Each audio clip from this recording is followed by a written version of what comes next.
folks, it's Lance from JR Jeep. Today we're going to be going over something that we maybe don't think about so much in relation to our Jeeping world, but I'm sure it's a tool we use pretty much every day, be it around our house, in the field, whatever, and that is going to be a multi-tool. This one here I've had for a couple years. This is a Leatherman Rebar. This one primarily stays in my camera bag. So if you don't know, besides doing Jeeping and that, I do like photography. That's partially why I like to Jeep too, because it gets me out in the middle of places I maybe couldn't go otherwise. And so I carry some decent gear to get shots. If you'd like to see some of those shots, I can definitely post some pictures of some of the shots I've taken over the last number of years. If you're interested, this includes mostly wildlife, classic aviation, some landscape. I do people photography, but not all that much. It's not my forte, so to speak, although I've shot a number of weddings. I don't consider it something I'm in tune to, so to speak. So, let's get back to the multi-tool. Why do we carry these? Well, quite simply, the name. It's a multi-tool. So these open up. Again, this is a Leatherman. Wish I had... Let me take a look here. I'm going to grab a measurement tool so we can look out. So let's start with a closed for... So we have... Closed, this is going to be about 4 inches. You can see that. Then open tip, it's going to be about 6.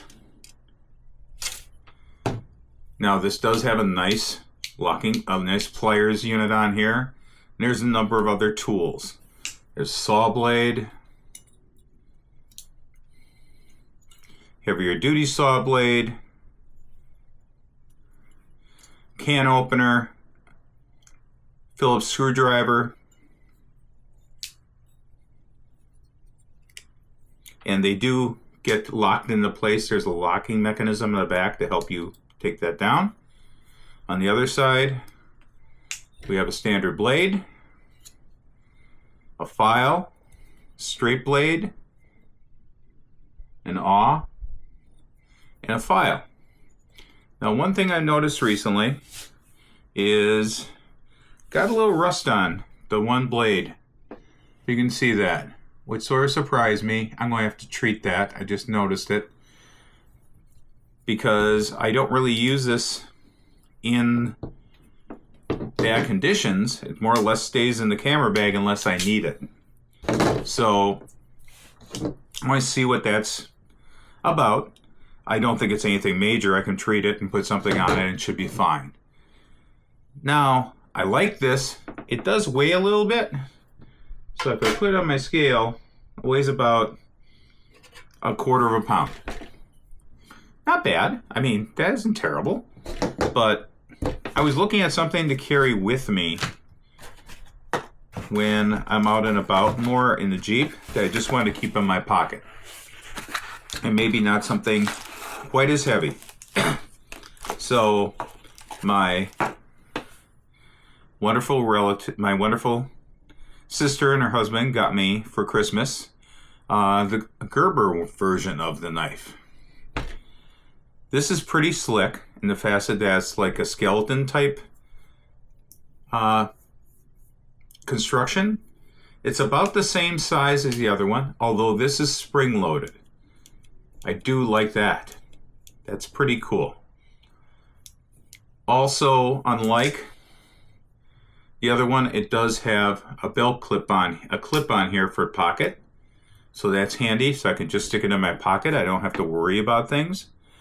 And it does come with a number of blades, just like the other one. So let's take it out and see what we got here. So we have screwdriver. We have a file.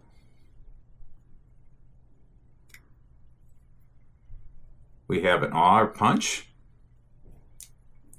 Now this has a locking mechanism on the side.